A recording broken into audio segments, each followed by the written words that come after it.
नमस्कार, मी पूर्वा तुमच्या सर्वांचं सखी संगीनी किचनमध्ये खूप मनापासून स्वागत करते।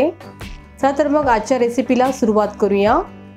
तर या ठिकाणी आपल्या विदर्भ स्टाईल सहज 1 ते 2 वर्ष टिकणाऱ्या सालीच्या मुगाच्या वड्या तयार झाल्या आहेत। चला तर पाहू याची कृती।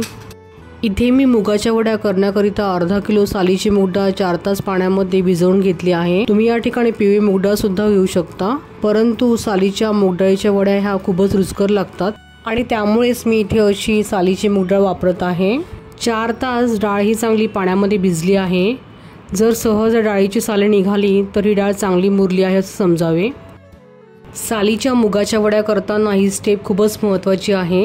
या ठिकाणी आपल्याला ही डाळ चांगली दोन्ही हातांनी चोळून घ्यायची आहे आणि यावरील साल हे आपल्याला डाळीपासून सेपरेट करायचं आहे। तुम्ही या ठिकाणी बघू शकता खूपच सोप्या पद्धतीने मुगाच्या डाळीपासून साल ही वेगळी होत आहे।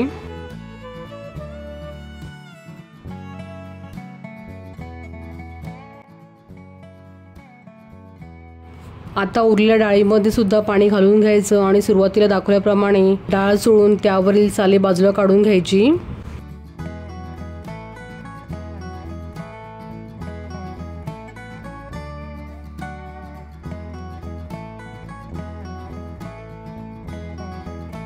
तुम्ही बघू शकता अशा प्रकारे मी सर्व डाळ चाळणीवर काढून घेतली आहे।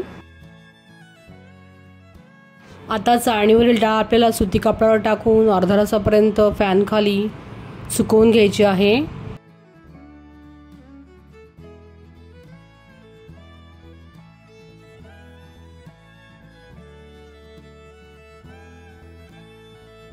आता 30 मिनिटांनंतर तुम्ही बघू शकता या ठिकाणी आपली डाळ चांगली कोरडी झालेली आहे।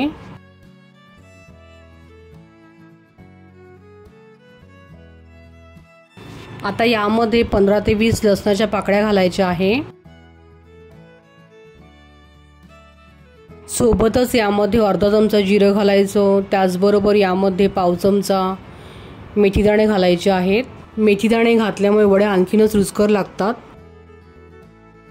हे सर्व एकत्र चमच्याने मिक्स करून घ्यायचं आणि याचं मिक्सरमधनं जाडसर असं वाटण तयार करून घ्यायचं आहे।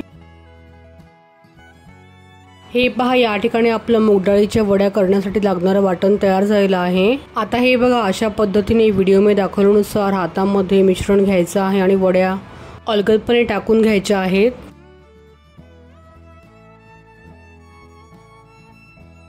थोडं बोटाला अशा प्रकारे पाणी लावून घ्यायचं आहे आणि हातामध्ये थोडंसं मिश्रण घेऊन अशा प्रकारे वड्या सोडून घ्यायच्या आहे। थोडं बोटाला पाणी लावून घेतल्यामुळे वड्या टाकायला अगदी सोप्या जातात।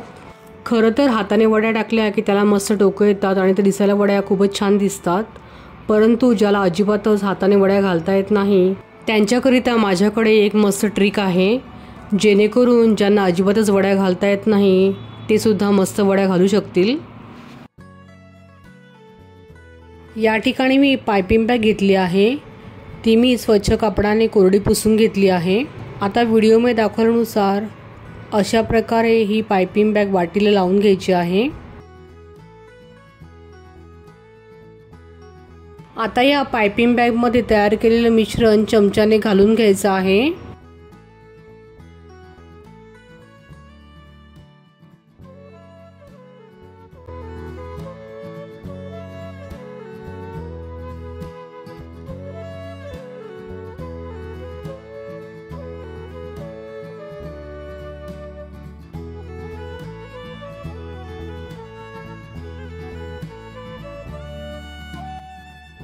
या ठिकाणी आपल्या वड्या सोडण्याकरिताचा कोन तयार झालेला आहे।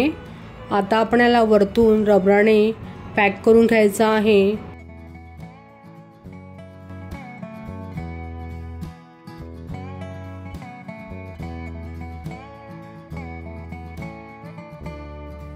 आणि पायपिंग बॅगचं टोक व्हिडिओमध्ये दाखवल्यानुसार अशा प्रकारे कट करून घ्यायचं आहे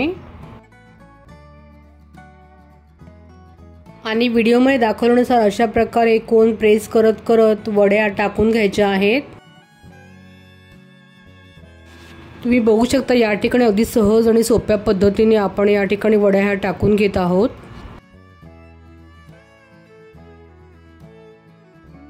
या ठिकाणी वड्या ह्या तुमच्या आवडीप्रमाणे जाड किंवा लहान तुम्ही या ठिकाणी टाकू शकता, कारण जेव्हा आपण याची भाजी करतो तेव्हा आपण ह्या वड्या फोडूनच वापरतो. त्यामुळेच तुमच्या आवडीनुसार ह्या वड्या जाड किंवा बारीक टाकून घ्यायच्या आहेत.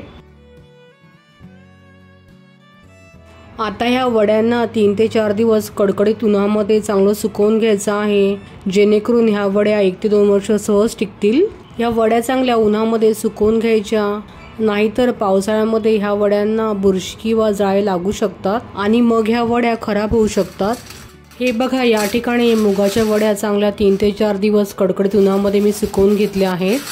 तुम्ही इकडे बघू शकता, मी या ठिकाणी हवाबंद डब्यामध्ये वड्या छान स्टोअर करून ठेवल्या आहे, जेणेकरून ह्या वड्या 1 ते 2 वर्ष सहज टिकतील.